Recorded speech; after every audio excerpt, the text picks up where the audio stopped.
जो कि आखिरी अपने दौर पर आती हुई दिखाई दे रही है। उसके बाद हम आपको बताएं उड़ीसा में 10 सीटों पर मतदान है जो कि अभी चल रहा है और 1 घंटे के अंदर खत्म होता हुआ दिखाई देगा।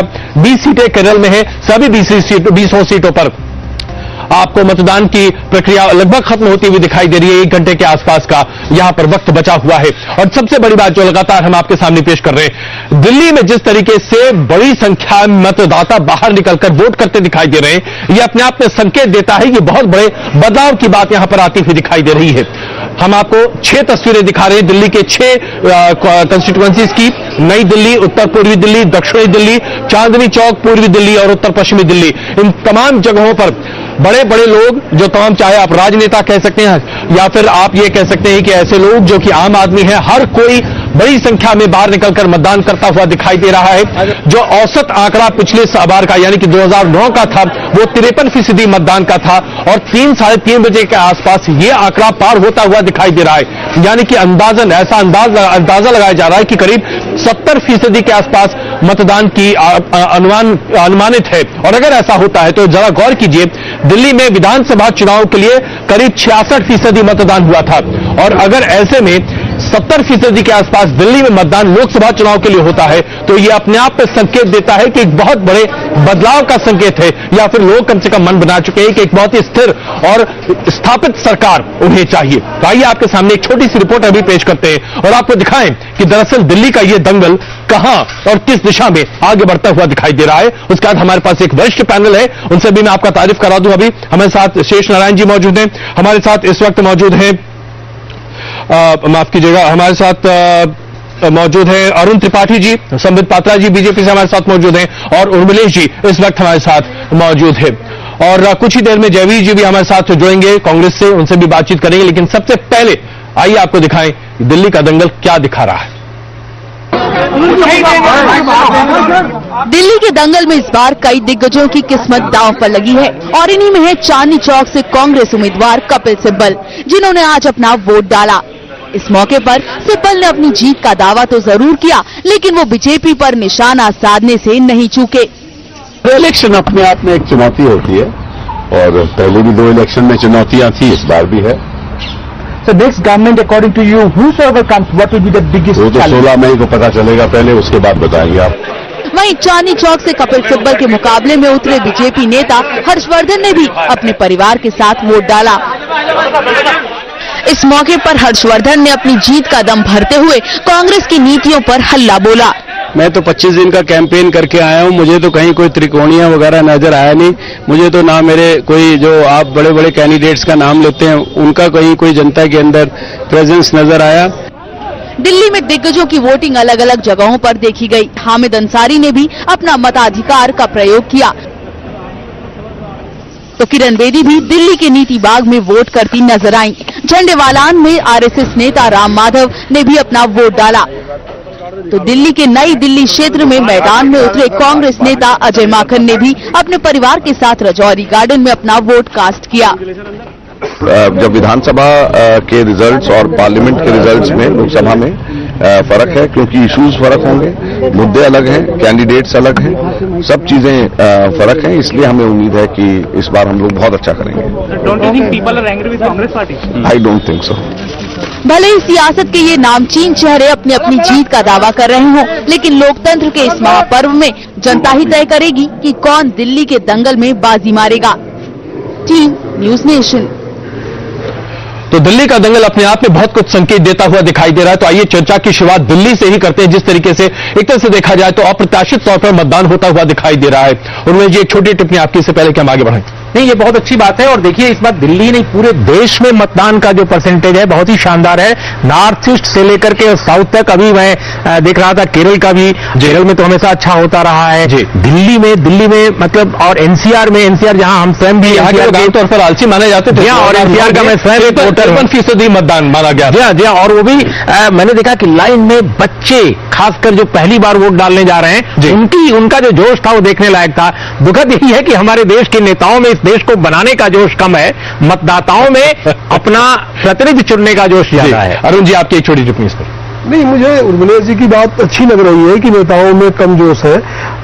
नेता जो है देश को बाजार के हवाले छोड़ देते हैं और जनता देश को नेता के हवाले छोड़ती है। तो ये जो स्थिति है, जनता इस सरकार से, इन नेताओं से, अपने प्रतिनिधियों से बहुत उम्मीद करती है, युवा भी बहुत उम्मीद करते हैं, लेकिन वो परफॉर्म करें और वो मार्केट के हवाले इकोनॉमी और सारी गवर्नेंस को छोड़ करके खुद करें और जनता को उसमें भागीदार बनाए और बेहतरीन किस्म का जनता के हित में ऐसे फैसले लें, ऐसे पॉलिसीज बनाए जो कि प्रो पीपल हो।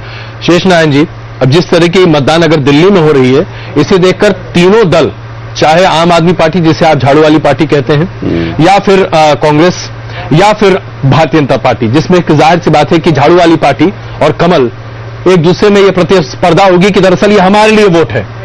ये वोट कहां और कैसे जाता हुआ दिख रहा है आपको? नहीं, कांग्रेस का तो खैर मतलब नहीं, अभी 8 सीटों से वो विभूषित हो चुके हैं, लेकिन ये दोनों पार्टियां, झाड़ू और कमल के फूल, ये दोनों जो हैं ये क्लेम करेंगे कि ज्यादा परसेंटेज वोट पे हमको जीत होती है जी, और अपने को तो ये है कि कोई भी जीते, जनता जीतेगी जरूर। तो ये अच्छी बात है। जितना जैसे पिछली बार 2009 में 50% के आसपास वोट डाल के लोग, भाई लोग अलग हुए थे, आपकी जो संख्या है और जो देख के आ रहे हैं ये लोग वोटिंग परसेंटेज, ये सही बात ये है कि अगर इस बार गलती हो भी गई, गलत चुन लिया, तो ये अगली बार का मैसेज है कि अगली बार ये 90% या 100% के टारगेट रखेंगे लड़के। बिल्कुल। संबित जी, तो मोदी जी की बयार बहती हुई दिख रही है आपको, आप तो यही कहेंगे, कम से कम मैं यही मानता हूं कि आप दिल्ली के लिए तो यही कहेंगे कि भाई ये हमारा वोट है, 70 है, यानी कि हमें 70% जो आया वो सब हमारा है। नहीं, 70 है तो 70 है दिल्ली में, अर्थात 7 जो है बीजेपी का है, कांग्रेस का है, इसमें कोई दो मत नहीं है। और आप देखिएगा 16 तारीख को रिजल्ट भी यही आने वाला है। हम कहते हैं कि डेमोक्रेसी में, लोकतंत्र में एक सेलिब्रेशन है वोट करना और इलेक्शंस, वाकई उसका जो है हकीकत आज दिख रहा है कि किस प्रकार का सेलिब्रेटरी मूड के साथ जनता आज बाहर निकल रही है, एक उत्साह के साथ बाहर निकल रही है। इस उत्साह में दो चीज पढ़ना चाहिए, एक तो वो बदलाव चाहती है, दूसरा वो भागीदारी चाहती है, पार्टिसिपेशन चाहती है, और दोनों ही कीमत पे मुझे लगता है ये कॉन्ग्रेचुलेटरी नोट है डेमोक्रेसी के लिए भी और उस जनता के लिए जो बाहर निकलकर वोट कर रहे हैं। शेरगिल जी, कांग्रेस के नेता आज शायद बहुत ज्यादा उत्साहित नहीं होंगे, लेकिन क्या आप लोगों को ऐसा लग रहा है कि अगर मतदान प्रतिशत बढ़ता हुआ दिखाई देता है तो शायद जो नाराजगी आपके प्रति वोटरों में रही हो वो कम होती दिखाई दे, और हो सकता है कि पिछले 1-1.5 महीने में आपने जो कुछ ग्राउंड लूज किया था उस ग्राउंड को आप कवर करते हुए दिखाई दे रहे हो?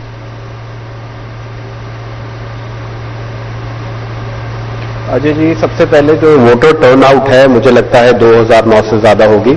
जहां अगर आप स्टैटिस्टिक्स देख लें तो अर्बन में तकरीबन 57%, सेमी अर्बन में 58.2% और 342 रूरल कॉन्स्टिट्यूएंसीज में 61.2% थी। दूसरा एक अहम बात इस चुनाव में यह है कि महिलाएं कई राज्यों में पुरुष से ज्यादा परसेंटेज में आ रही है। जहां तक दिल्ली की बात है तो चॉइस सिंपल है, क्या आप एक ऐसी पार्टी को डालेंगे जो अपनी, दूसरा क्या ऐसी पार्टी को जो चुनाव से 2 दिन पहले मैनिफेस्टो लॉन्च करती है और सिर्फ एक मोदी के नाम पे लड़ रही है, तीसरा क्या आप ऐसी पार्टी को जिसने एक्चुअली में कोई काम किया है और अपना एक्शन प्लान, विजन मैनिफेस्टो के जरिए लोगों को बताया है। तो मुझे लगता है चॉइस नंबर 3। और जो संबित जी 70 की बात कर रहे हैं वो इनका जैसे मोदी वेव एक भ्रम है, ये भी एक भ्रम है जो 16 को सामने आ जाएगा। ये भ्रम बोल रहे हैं या ब्रह्म बोल रहे हैं, ये जरा क्लियर करिए। अगर ब्रह्म है तो हम आपको अभी से बोल दें कि वाकई ब्रह्म है और 70 ही होगा। ब्रह्म वाक्य है आपका, समझ बिल्कुल। ब्रह्म और भ्रम में फर्क है। शेरगिल साहब, ये चुनौती स्वीकार है आप लोग को? भाई आम आदमी पार्टी का प्रवक्ता अभी हमारे साथ नहीं है, इसलिए जाहिर सी बात है उनकी राय हम यहां सामने नहीं रख पा रहे हैं, लेकिन मान लीजिए कि मैं एक डेविल्स एडवोकेट की तरह काम करना चाहूंगा। संबित जी, मैं आज अपने आप को जब तक हमारे पास आम आदमी पार्टी का कोई प्रवक्ता ना आ जाए तब मान लीजिए कि मैं ही हूं, और वो सवाल मैं आपसे पूछता हूं, भाई कैसे आप मान रहे हैं कि वेब आपके लिए है? 28 सीटें आम आदमी पार्टी ने अभी जो कि विधानसभा के चुनाव हुए थे उसमें जीती, आप लोगों ने उन्हें एक तरह से राइट ऑफ कर दिया था, उसके बावजूद जीतकर चले आए, और अब भी जिस तरीके से तमाम ऑटो वाले से लेकर मध्य वर्ग और या फिर उच्च वर्ग आम आदमी पार्टी को लेकर बहुत निराश नहीं है? नहीं, मैं इस बात में आप लोग को बहुत उत्साहित नहीं होते? डेविल्स एडवोकेट को मैं उत्तर दे दूं। सबसे महत्वपूर्ण विषय है, देखिए आम आदमी पार्टी का जो आविर्भाव हुआ था, उद्गम हुआ, और जिस प्रकार से 28 सीट लाके उन्होंने एक फिनोमिना अचीव किया था, उसके पीछे का मुख्य कारण था जो उसका एंटी कांग्रेसिज्म था। जिस प्रकार रामलीला मैदान में कांग्रेस की जो शक्तियां थी उनके विरुद्ध खड़ी होकर, और मनीष तिवारी जी के बयान और तमाम कांग्रेस के जो बयान ने उसकी भर्त्सना शिफ्ट मैं की सीटें नहीं, सर, आम आदमी पार्टी ने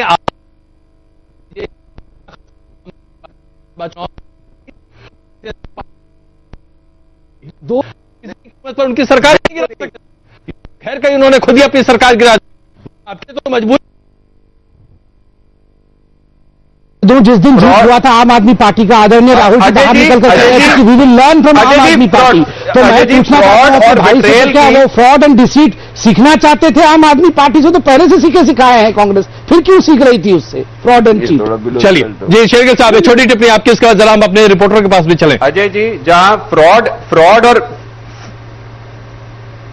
फ्रॉड और बिट्रेल की बात है, वो जितना आदमी आगे बढ़ता है उतना फ्रॉड और बिट्रेल आता है। जब हमें लगा फ्रॉड एंड डिसीट सामने आ गया, उसी वक्त हमने विपक्ष का रूप धारी कर लिया। हमने बीजेपी की तरह अपना मोर्चा नहीं बदला कि आज इशू पे उनके साथ है, कल इशू पे उनके कांग्रेस तो हमने विड्रॉ किया ही नहीं, आम आदमी पार्टी कहती है हमने विड्रॉ किया। अब आज ये आप बोल रहे हैं कि हमने विड्रॉ किया और हम विपक्ष में। बंधु, आप तो कहते हैं कि हमने कभी विड्रॉ ही नहीं किया। आज तक आपके तमाम बड़े नेता और आज भी हमने तो विड्रॉ ही नहीं किया। आम आदमी पार्टी ने अपने आप विड्रॉ कर लिया, उनका कहना है। चलिए इस बात दिल्ली विधानसभा से निकल आते हैं, बात हम आम आदमी, मैं जरा आप दोनों से गुजारिश करूंगा, हम आम आदमी फिनोमेना पर बात कर रहे थे, क्योंकि दिल्ली में जिस तरीके से मतदान प्रतिशत बढ़ता हुआ दिख रहा है, जाहिर सी बात है इसका क्रेडिट हर किसी को जाता है और सारी पार्टियां इसमें हैं। आइए जरा हम गाजियाबाद चलते हैं, वहां पर हमारे संवाददाता हमारे साथ इस वक्त मौजूद है। जरा देखिए कि गाजियाबाद में मतदान प्रतिशत किस तरीके से आगे बढ़ता हुआ दिखाई दे रहा है। जरा बताइए साहब, क्या हाल है गाजियाबाद में? अजय जी, यहाँ पर तकरीबन 5 बजे के आसपास 57% मतदान हो चुका है, यानी कि एक बहुत बड़ा आंकड़ा पिछली बार से है। 2009 में जब मतदान हुआ था तो 45.4% यहाँ पर मतदान हुआ था, तो उससे कहीं ज्यादा अभी तक आगे निकल चुका है। और जिस तरह से चुनाव आयोग का कहना है कि इसमें तकरीबन 10 से लेकर 12 या 17% की और बढ़ोतरी होगी, तो एक बहुत बड़ा आंकड़ा इस बार आगे आ सकता है। यानी कि गाजियाबाद ने जो लोकतंत्र का पर्व है वो काफी धूमधाम से मनाया है। तमाम लोग सुबह से ही यहां पर पोलिंग स्टेशन पर पहुंचे, अपने पोलिंग बूथ पर पहुंचे और वोट किया। जी बिल्कुल, बहुत धन्यवाद इस जानकारी के लिए। अगर इसे देखा जाए उमलेश जी, एक तरफ जनरल वीके सिंह जो कि भारतीय जनता पार्टी से हैं, शाहजिया आलमी पूर्व पत्रकार और एक बहुत बड़ा चेहरा आम आदमी पार्टी की तरफ से, और राज बब्बर, आपको लगता है कि इन सब लोगों ने मिलकर गाजियाबाद को इतना गैल्वेनाइज कर दिया कि 70% से आसपास लोग बाहर निकल आए? देखिए, बहुत दिलचस्प है यहाँ की मीडिया रिपोर्टिंग। मैं पिछले 10 दिन से देख रहा हूँ गाजियाबाद के बारे में जितनी रिपोर्टिंग अखबारों में छपी है जी, उसमें इन्हीं 3 की चर्चा होती है जी। लेकिन मैं समझता हूँ कि गाजियाबाद की लड़ाई में जो चौथा उम्मीदवार है बहुत इंपॉर्टेंट, वो भी है बसपा का। बिल्कुल, पहला भी हो सकता है। अब पता नहीं क्या होगा, मैं नहीं जानता, मैं ज्योतिष में यकीन ही बिल्कुल नहीं है मेरा। लेकिन लड़ाई में मुझे ऐसा लगता है कि वीके सिंह, बसपा और कांग्रेस यानी राज बब्बर, ये 3 उम्मीदवार मुझे एक अंदाज में लगा। अगर जातीय समीकरण देखें, अगर जातीय समीकरण वाकई में देखें, तो उसके हिसाब से बसपा की बात जो आप कर रहे हैं, शायद हो सकता है कि वो सरप्राइज विनर निकल आए, क्योंकि जातीय समीकरण बसपा के उम्मीदवार के हक में किसी भी समय में जाता है। मैं कोई भविष्यवाणी नहीं करता, मुझे भविष्यवाणियों में बिल्कुल यकीन नहीं है। लेकिन इंटरेस्टिंग इलेक्शन ये है गाजियाबाद का जी, कि राज बब्बर ने आने के बाद जिस तरह फिरोजाबाद की जीती हुई सीट से उनको यहां किया गया, उसकी भी एक कहानी है, क्योंकि सपा के बहुत ही सबल उम्मीदवार वहां थे और सपा और कांग्रेस के बीच में एक अंडरस्टैंडिंग सी है, क्योंकि आप जानते हैं 2 बड़े उम्मीदवारों जो कांग्रेस के हैं उनके खिलाफ सपा उम्मीदवार नहीं खड़ी कर रही है, सपा के खिलाफ कांग्रेस उम्मीदवार नहीं खड़ी कर रही है। तो फिरोजाबाद की जीती हुई सीट से यहां आ गए राज बब्बर। राज बब्बर ने आने के बाद एक दिलचस्प नजारा जरूर पेश किया है गाजियाबाद में कि उन्होंने कांग्रेस के लिए जो बिल्कुल जो कोई आधार नजर नहीं आ रहा था, वहां उन्होंने आधार तलाशा है। अब ये त्रिकोणीय संघर्ष में क्या होगा, शाहजियां यहां कमजोर हैं, इसमें मुझे कहने में कोई हिचक नहीं है। दिल्ली जैसा माहौल वहां आपके लिए नहीं है, जो पहले सोचा था इन लोगों ने आपने, वो नहीं है। अभी त्रिकोणीय संघर्ष में क्या होगा ये तो नहीं मालूम मुझे, लेकिन मोबिलाइजेशन जिस तरह का है वो बहुत देखने लायक। बिल्कुल अरुण जी, एक छोटी टिप्पणी यहां पर, गाजियाबाद से राजनाथ जी आमतौर पर चुनाव लड़ा करते थे और इसमें हर कोई जानता है अनधिकृत तौर पर समाजवादी पार्टी का समर्थन उन्हें मिला करता था। अब जातीय समीकरण भी उनके हक में जाता हुआ दिखाई देता था, लेकिन राजनाथ जी ने इस बार लखनऊ चुन लिया। जाहिर सी बात है परिस्थितियां बहुत अनुकूल तो नहीं होगी, वरना कोई अपनी सीट बदलता नहीं है। अब ऐसे में वीके सिंह वाकई में वहां क्या कर पाएंगे, क्योंकि जातीय समीकरण के हिसाब से देखा जाए तो राजनाथ जी और वीके सिंह तो एक ही जात के हैं। बीके सिंह वहां के लिए निश्चित तौर पर एक बाहरी उम्मीदवार है, वहां के इलाके से परिचित भी नहीं है, लेकिन भारतीय जनता पार्टी एक राष्ट्रीय पार्टी है, उसकी अपनी प्रचार शैली है, उसके नाते वो चुनाव में और चूंकि उनका अपना स्टेचर रहा है, लेकिन समाजवादी पार्टी का समर्थन इस बार नहीं होगा। लेकिन एक जो अप्रत्यक्ष समर्थन हुआ करता था वो इस बार नहीं होगा। जी, इस बार नहीं होगा। और एक बात जो जिसकी तरफ अभी हम लोग चर्चा कर रहे थे कि बहुजन समाज पार्टी जिसको की तमाम चर्चाओं में खारिज किया जा रहा था जी, और लेकिन मैं भी सुबह गाजियाबाद के कई बूथ पे गया जो है, तो जिस तरह से भारतीय जनता पार्टी के बूथ पे भीड़ थी, लगभग उसके बराबर भीड़ जो है मुझे बहुजन समाज पार्टी के बूथ पर जो है बहुजन समाज पार्टी के जो लोग थे अपना पर्चियां वगैरह काट रहे थे, वहां भी दिखाई पड़ी वो भीड़ जो है। बिल्कुल। तो संबित जी जरा चिंता की लकीरें आपके मतलब इंडिकेशंस, हम बसपा के कैंडिडेट को खारिज नहीं कर सकते। दूसरी चीज ये है कि वो ऐसा इलाका है जहां पे आम आदमी पार्टी ने और उनके कई महत्वपूर्ण नेता वहां पे निवास करते हैं गाजियाबाद में, उनके चाहे जो कुमार विश्वास हो, उनके चाहे जो मनीष सिसोदिया हो, भी वही रहा करते थे। और मतलब बहुत सारे लोगों ने, और वहां रैली भी अटल चौक पर जो है बहुत अच्छी रैली की थी अरविंद केजरीवाल ने अभी कुछ दिन पहले। लेकिन वो असर जो है आम आदमी पार्टी के लिए दिल्ली से सटी हुई सीट होने के बावजूद और गाजियाबाद की सीट होने के बावजूद वो असर उनको वहां पर नहीं दिख रहा है। उनका कैंडिडेट उस तरह से जो है मजबूती वहां पे नहीं पा रहा, ये इंडिकेशन। बिल्कुल। राघव चड्ढा जी आम आदमी पार्टी से इस वक्त हमारे साथ जुड़ चुके हैं। राघव जी, हम अभी दिल्ली के साथ साथ एनसीआर की भी बातचीत करते हुए दिखाई दे रहे हैं। दिल्ली में मतदान प्रतिशत करीब 70% के आसपास होता हुआ दिखाई दे रहा है, जो कि अपने आप में बहुत ही प्रोत्साहित करने वाली बात है। इसे आप क्या अपनी सफलता करार देंगे? क्योंकि मुझे इसमें कोई शक नहीं है कि आम आदमी पार्टी के साथ साथ भारतीय जनता पार्टी भी कहे कि दरअसल ये हमारे हक में वोट है। देखिए, हर राजनीतिक दल और हर नेता ये कहना चाहेगा कि हमारे हक में वोट है, बट इसका श्रेय काफी हद तक इलेक्शन कमीशन को भी जाता है, जिन्होंने इतने अवेयरनेस प्रोग्राम्स रन करे हैं। और मेरे ख्याल से केवल हम ही श्रेय नहीं लेंगे, सभी आम जो राजनीतिक दल हैं सबको इसका श्रेय जाना चाहिए कि सबने कैंपेनिंग करी और कोशिश किया कि हर वोटर